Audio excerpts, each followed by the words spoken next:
Which Bible translation do Orthodox Christians use? Today we're going to be exploring this question, going into some of the history of English Bible translations in the Orthodox Church.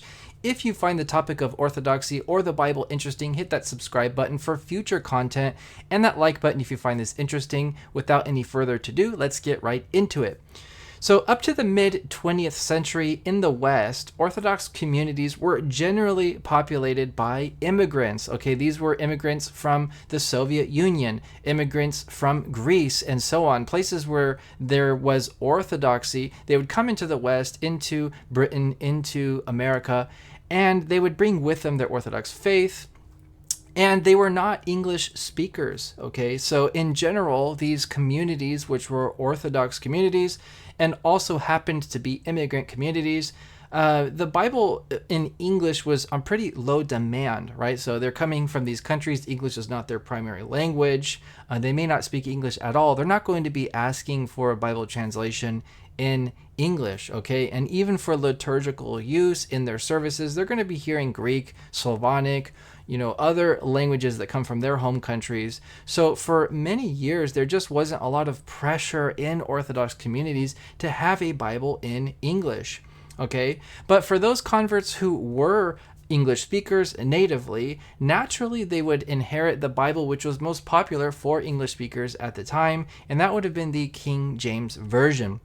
And an example of this is Philip Laudville, who was an American/English convert to Orthodoxy. Okay, so he was a native English speaker. He lived in the 18th century in the Americas. And he was a convert to Orthodox Christianity, and he brought with him the King James Bible. So he translated the Catechism of St. Peter Mohila, and when he did so, he actually used the King James Version. So here's a screenshot of his translation, and you can see he's quoting from Jeremiah 6:16 and from Malachi 4:2 in the King James Version. So here's an example of one convert to Orthodox Christianity who brought with him the King James Bible. Now, this would be a trend for a few centuries that Orthodox Christian converts who were native English speakers would have generally received the King James Version as their Bible into Orthodoxy. Now, while the King James Version is generally rare in readings liturgically in the Orthodox Church today, the King James Version is still favored by many Orthodox Christians for personal Bible reading. Father John Whiteford has a high view of the King James Version. The King James Version is not just inherited because it's simply there, but is also kind of good in some ways for Orthodox Christians. The New Testament is based on the Textus Receptus, which is a Byzantine type text, and the manuscripts that were used to make the Textus Receptus were actually from Constantinople, and they are Orthodox in their nature. They're from the Orthodox East. So this is based on manuscripts that come from our own tradition in the New Testament, the King James Version. The King James Version also draws from Christological readings found only in the Septuagint. Okay, an example is Psalm 22:16.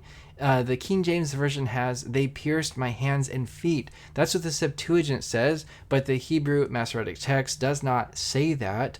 But you can see the King James Version went with the variant that they believe to be the correct one, and they actually side with the Septuagint. So there's Christological doctrinal reasons why the King James Version is also kind of good for Orthodox Christians. Orthodox like the King James translation for many of the same reasons that Protestants like the King James Version. It's literal, it's reliable, it's conservative, it's time-tested, it's deeply integrated into the English-speaking heritage. So this is a Bible that many Orthodox Christians would receive and use for their personal and devotional life.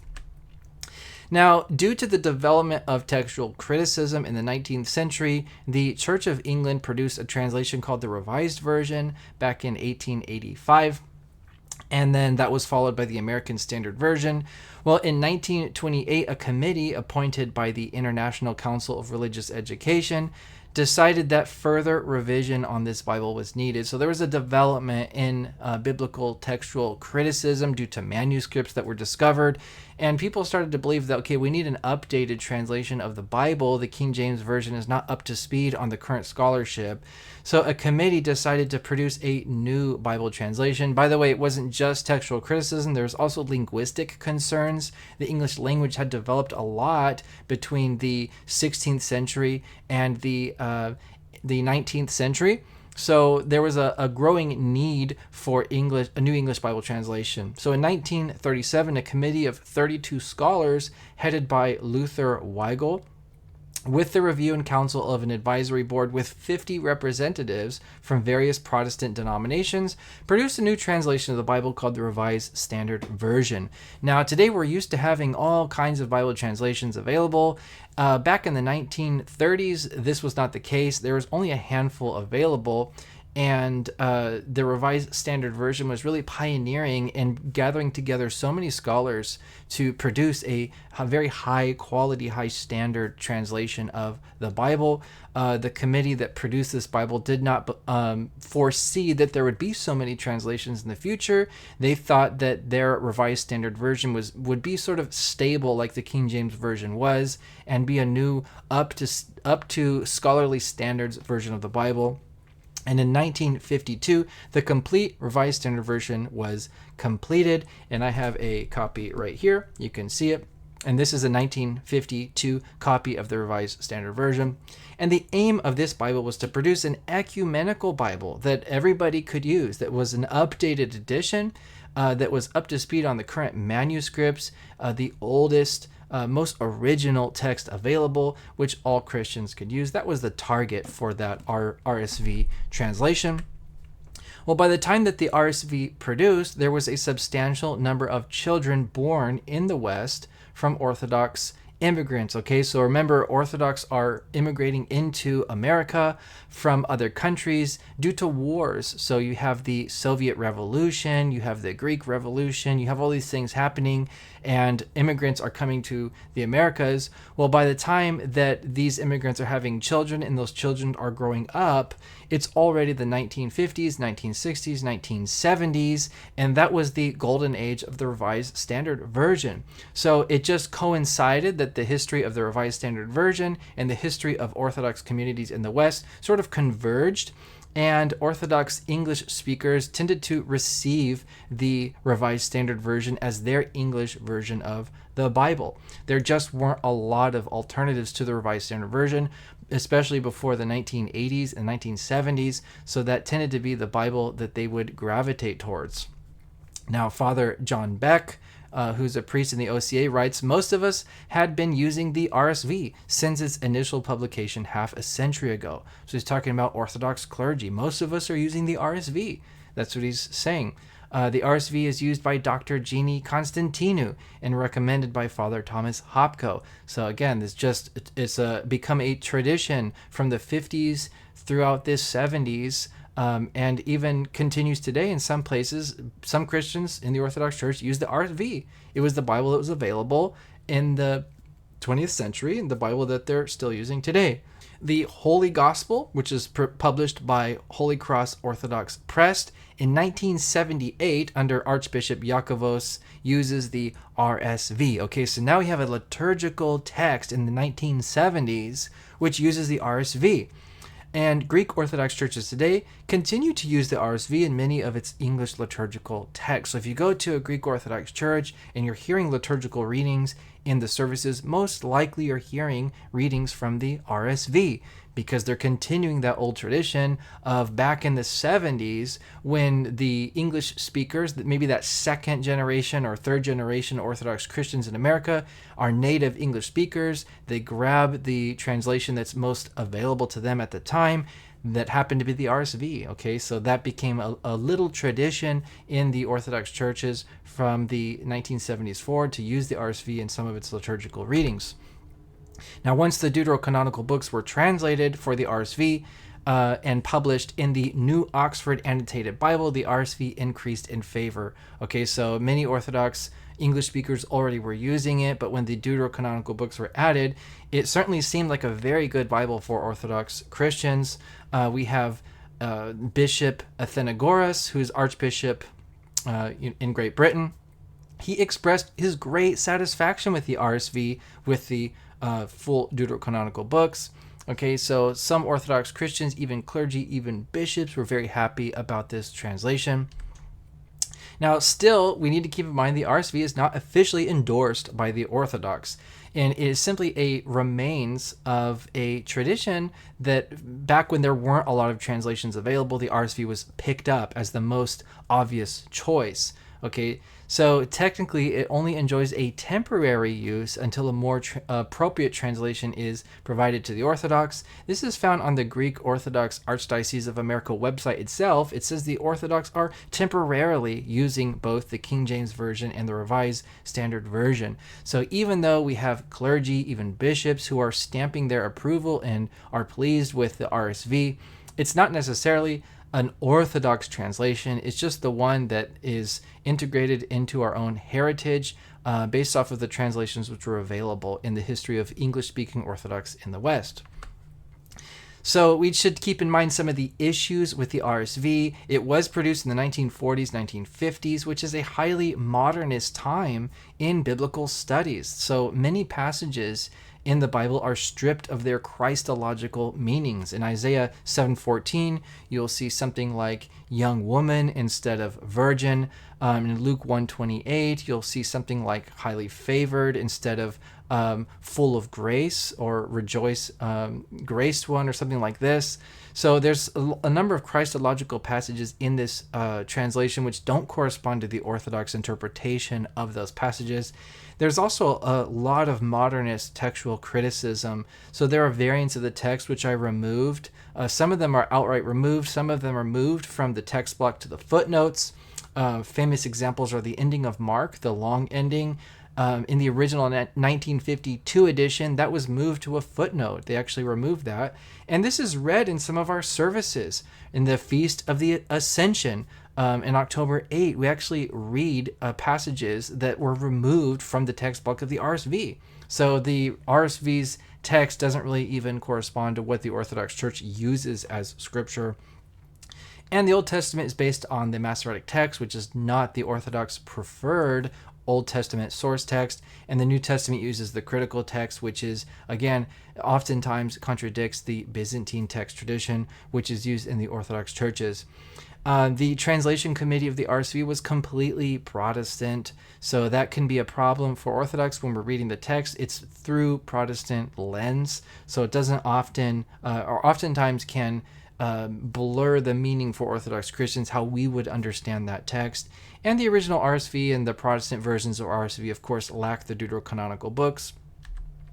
So in 1957, the Catholics also shared issues with the RSV, like the ones I listed earlier, and they produced a revision of the RSV called the Revised Standard Version Catholic Edition. And in 1966, the second edition was created, the Revised Standard Version Second Catholic Edition.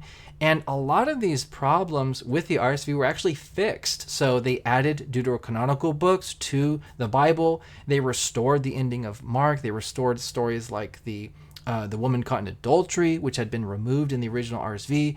They fixed doctrinal changes. They fixed Isaiah 14, and they changed a young woman into a virgin. They fixed Luke 1:28. And in the 1966 version, it says, "Hail full of grace," instead of "Hail, O favored one." And then they added textual footnotes to clarify when there are opinions of modernists versus the tradition of the church. So there's just more transparency in this text. Really, it fixed a lot of the major issues with the RSV and made a very decent translation of the Bible.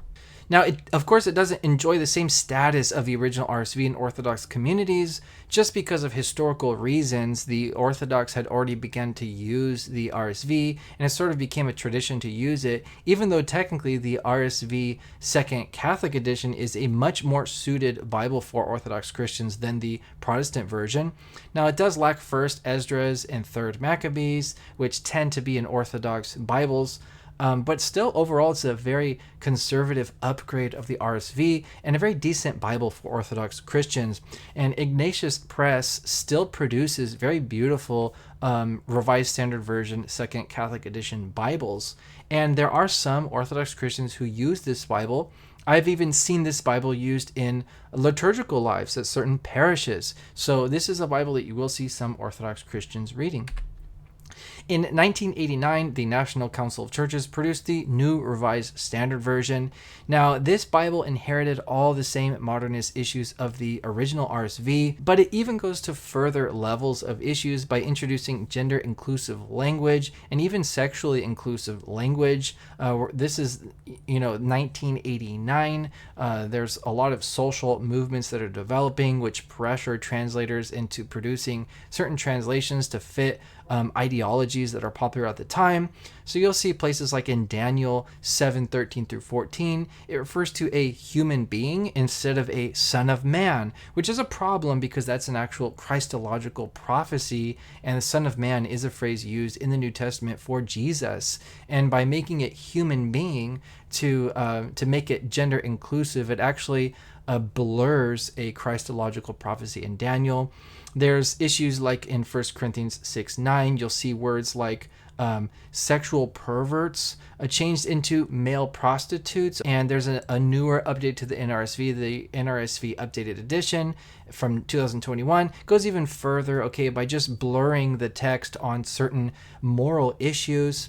So that's something that makes this Bible often disfavorable among Orthodox Christians. Some Orthodox clergy consider this translation outright heretical, and the Orthodox Church of America has officially banned the use of the NRSV for its services. It is featured in the New Oxford Annotated Bible, and it was referenced by Metropolitan Callistos Ware in his book, The Orthodox Church. I don't say that he endorsed it per se, but the fact that he mentions it seems to be a kind of approval. So I do think some Orthodox Christians have used or still use this translation, but in general, it's not very popular and is even condemned by some Orthodox churches. In 1993, Thomas Nelson with the St. Athanasius Orthodox Academy published the Orthodox Study Bible. Now, this is the 1993 edition of the Orthodox Study Bible, which only included the New Testament and the Psalms. So there's an Orthodox Study Bible today, which is the whole Bible, but the original 1993 Orthodox Study Bible had only the New Testament and the Psalms. The project was led by Father Peter Gilchrist and a number of Orthodox scholars and clergy. It involved an overview committee with 11 bishops and 6 priests, including Archbishop Yakovos and Father Thomas Hopko. So it's interesting, these two clergymen actually recommended the RSV or used the RSV before. Now they're recommending the Orthodox Study Bible. So you can kind of see how the Orthodox Church is not married to the RSV. It's finding better alternatives as they become available. The 1993 edition of the Orthodox Study Bible was a New King James Version of the New Testament and Psalms. So this was actually the New King James New Testament and the New King James Version Psalms in one volume. And the Orthodox part of it were actually in the articles and the footnotes that were added to this Bible. So this was not an Orthodox translation of the Bible. It was an Orthodox edition of the New Testament and Psalms in the New King James Version with Orthodox materials added to it. So while it didn't necessarily find its way into liturgical use, this was a popular Bible for converts into the Orthodox Church. Now, why was the New King James Version used? Well, Peter Gilchrist, who was the project director of the Orthodox Study Bible project, also worked on developing the New King James Version. He was part of the New King James Version Overview Committee. So he worked for Thomas Nelson and helped to produce the New King James Version. And with the help of Thomas Nelson, produced the Orthodox Study Bible and included the New King James Version, New Testament, and Psalms. Now, the New King James Version, even though it's technically considered a Protestant translation, is quite good for Orthodox Christians, especially its New Testament.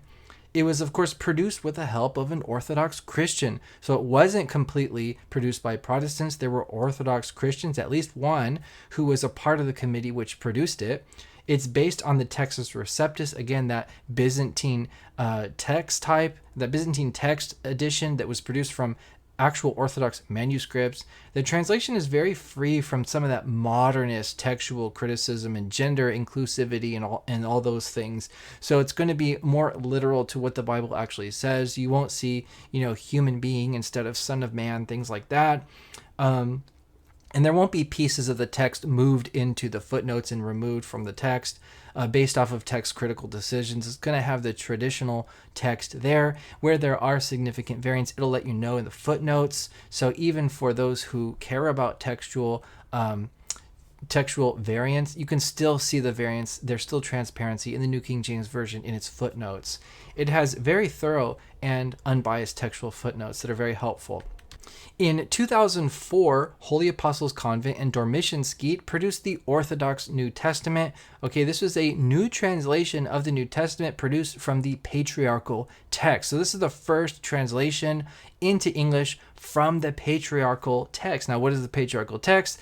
It's the official Greek edition of the New Testament used by the Greek Orthodox Church, and it's based exclusively on Byzantine texts, especially the lectionaries of the Orthodox Church. So it's very much reflective of the Orthodox tradition. It is the best New Testament edition for Orthodox Christians, especially for devotional use, because it comes right out of the life of the church. It's very close to the majority text and the Textus Receptus used in the King James Version, but there are some variants that make it unique. Now, Holy Apostles Convent and Dormition Skeet are under what's called the Genuine Orthodox Church of America. They are not in communion with the Orthodox Church as a whole, but they do share at least the Orthodox faith. They share the same beliefs about our doctrine that we have. So it makes this translation quite good from an Orthodox perspective. Now, I have the pocket version here, but it comes in a 2-volume edition where you have one volume with the Gospels, the second volume with the rest of the books of the New Testament. In that 2-volume version, there's also patristic commentaries, which are really cool. But if you want just the text block alone, you can get this pocket-sized one. Now, this is a very conservative translation with an Orthodox ethos, which I think is very important in an Orthodox translation. It uses traditional English, so if you like the English of the King James Version, you're going to love this translation. That's unique among the translations which are used by Orthodox Christians. Generally, they're modern English, but this one actually uses traditional English. The extent of how much this New Testament is used in Orthodox communities, I don't know, but I do see this featured in many Orthodox bookstores, so I would guess that it is quite popular for Orthodox Christian converts, at least in the past 10 to 20 years. After the publication of the Orthodox Study Bible, that 1993 New Testament in Psalms version, the St. Athanasius Academy, which produced it, began receiving requests for a complete Bible for Orthodox Christians. So they wanted the Old Testament too, not just the Psalms in the New Testament. Well, Father Peter Gilchrist and Jack Norman Sparks, who produced that original Orthodox Study Bible, returned with the St. Athanasius Academy to produce a new version of the Orthodox Study Bible.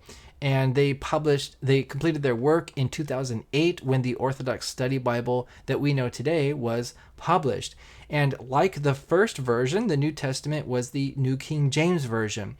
But the crowning achievement of this Bible is it was the first ever, and still to this day, the only production of an Orthodox Old Testament translation based on the Septuagint. There is no other Orthodox Bible being published today that includes an Orthodox translated Old Testament. It's just the Orthodox Study Bible. So that's a huge achievement for this project, and it's really what sets this Bible translation apart and puts it really high up as a Bible that Orthodox Christians should be reading, is because it has an Orthodox translation of the Old Testament. Now, the St. Athanasius Academy Septuagint, which is used in the Orthodox Study Bible, started with the New King James Version, and it was adjusted to conform to the Septuagint content following the translations of, or following the edition of Ralph's. Okay, so Ralph's is a Greek edition of the Septuagint that was used as sort of the base text of the Orthodox Study Bible. So the New King James text was adjusted to conform to the Greek of Ralph's Septuagint, and the Brenton translation of the Septuagint was also consulted at times. And in the end, we have a translation of the Septuagint into English. And so some people get very confused about the Orthodox Study Bible. It is not a New King James Version of the Bible. Only the New Testament is the New King James Version. The Old Testament is a completely new translation from the St. Athanasius Academy called the St. Athanasius Academy Septuagint. Now, of course, some of the New King James Version Old Testament slipped in and wasn't corrected to the Septuagint. Some critics of the Orthodox Study Bible have pointed that out. That was not intentional. The intention of this Bible was to be a true translation of the Septuagint.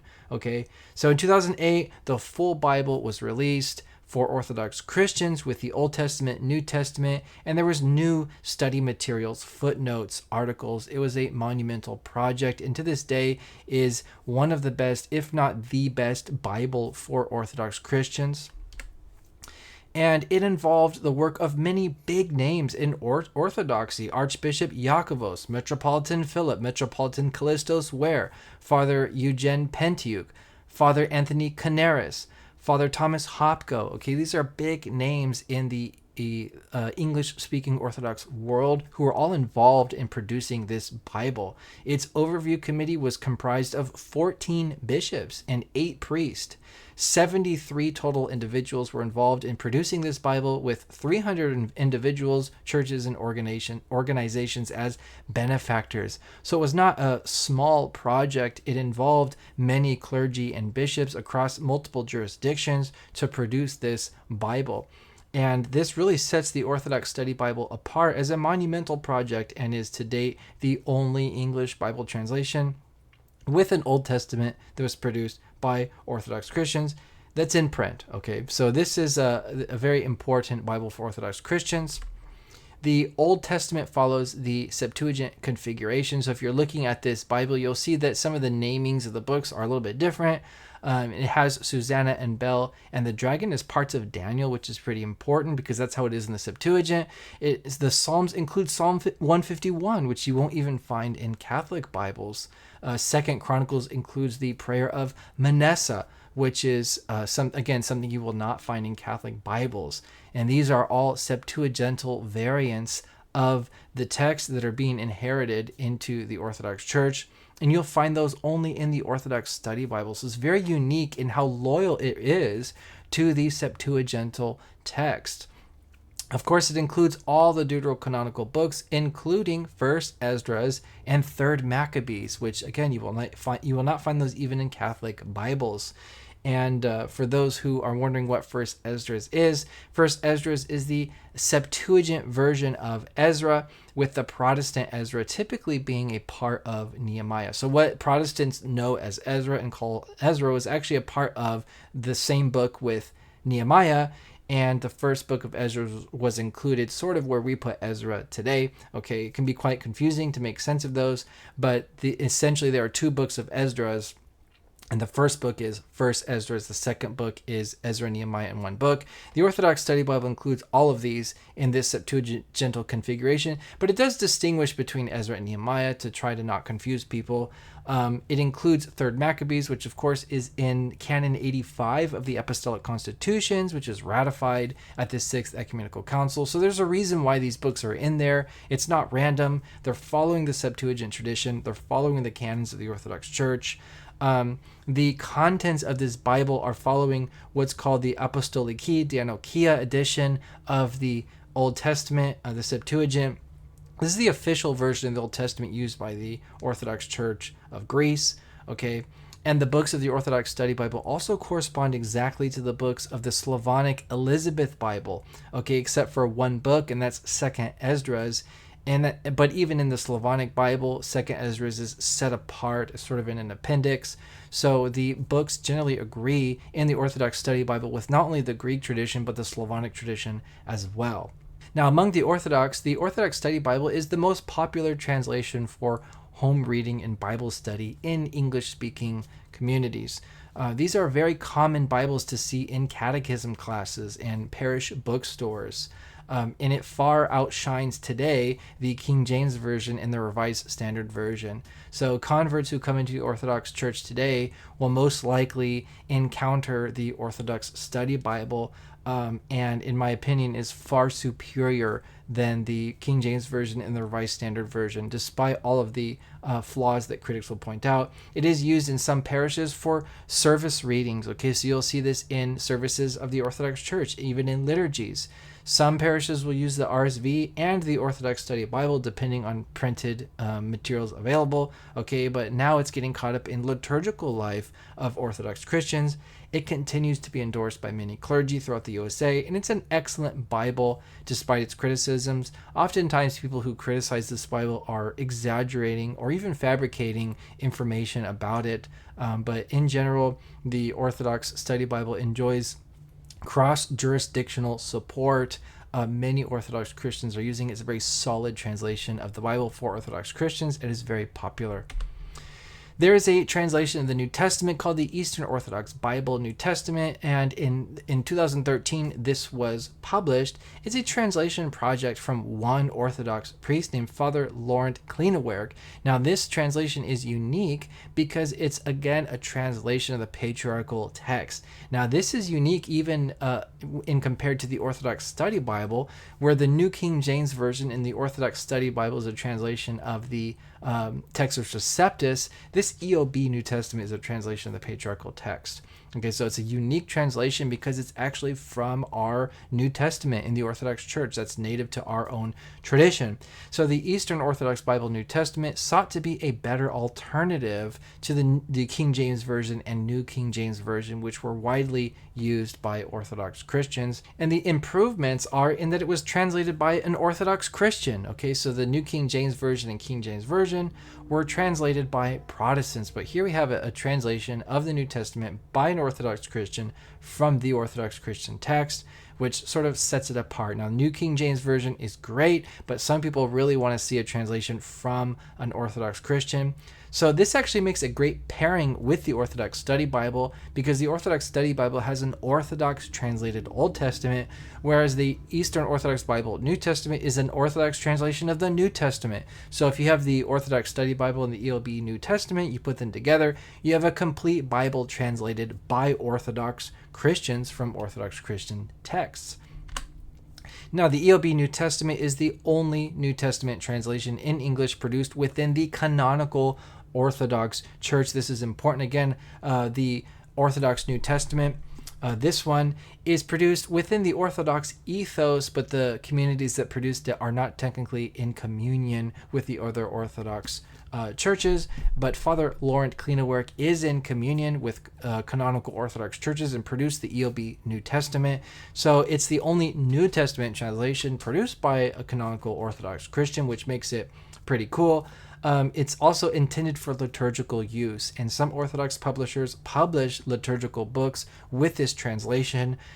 For example, Newrome Press's Gospel uses this translation for its Gospel reading. So some parishes which buy from Newrome Press are going to be reading from the EOB New Testament in their liturgical services. Now, recently a new Orthodox Bible came out called the Newrome Press Bible, very recently this year.